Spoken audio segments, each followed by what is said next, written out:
Bonjour et bienvenue dans l'entretien de France 24. Nous sommes aujourd'hui à Alger, au palais du gouvernement, et notre invité est le ministre de l'Intérieur, Daro Ould Kablia.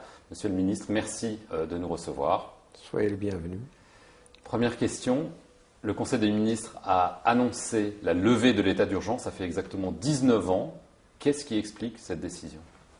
Le contexte actuel n'a pas joué pour nous, pour la simple raison que l'idée de lever l'état d'urgence est assez ancienne.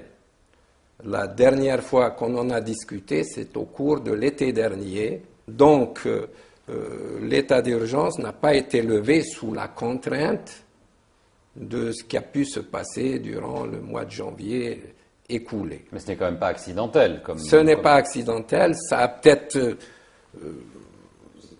précipité la décision, mais beaucoup de gens pensaient que le fait de décréter l'état d'urgence était destiné à empêcher un certain nombre d'activités civiles qui n'ont rien à voir avec les subversions des manifestations publiques, des réunions, etc. Alors laissez-moi vous poser une question très concrète. Il y a déjà eu 2 marches à Alger qui ont été interdites. Il y en a une autre qui est prévue ce samedi. Est-ce que du coup, avec la levée de l'état d'urgence, elle va être autorisée? Je ne peux pas me prononcer tout de suite parce que les initiateurs de cette marche n'ont pas déposé de demande. C'est lorsque cette demande sera déposée qu'on répondra. Mais sur le principe Sur le principe, je pense qu'elle ne sera pas autorisée. Et vous pensez que c'est une bonne chose qu'elle ne le soit pas? C'est une bonne chose ou une mauvaise chose. Il y a d'autres moyens de s'exprimer parce que nous savons qu'à travers cette marche, ce n'est pas l'expression d'idées ou de revendications qui sont avancées.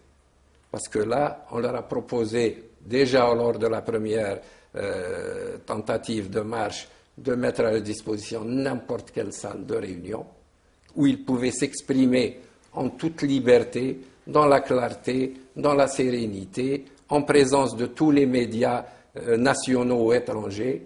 Ils ont refusé, ils ont préféré la marche, parce qu'ils savent qu'au niveau d'une marche, si elle n'est pas autorisée, cela veut dire qu'un service d'ordre doit être là pour l'en empêcher, pour l'empêcher. Alors c'est ce qu'ils cherchent. Les initiateurs de cette marche, ils l'ont dit, ils veulent une confrontation avec les forces de l'ordre pour montrer à l'opinion nationale et en particulier à l'opinion étrangère qu'ils ont en face d'eux un régime répressif, un régime policier.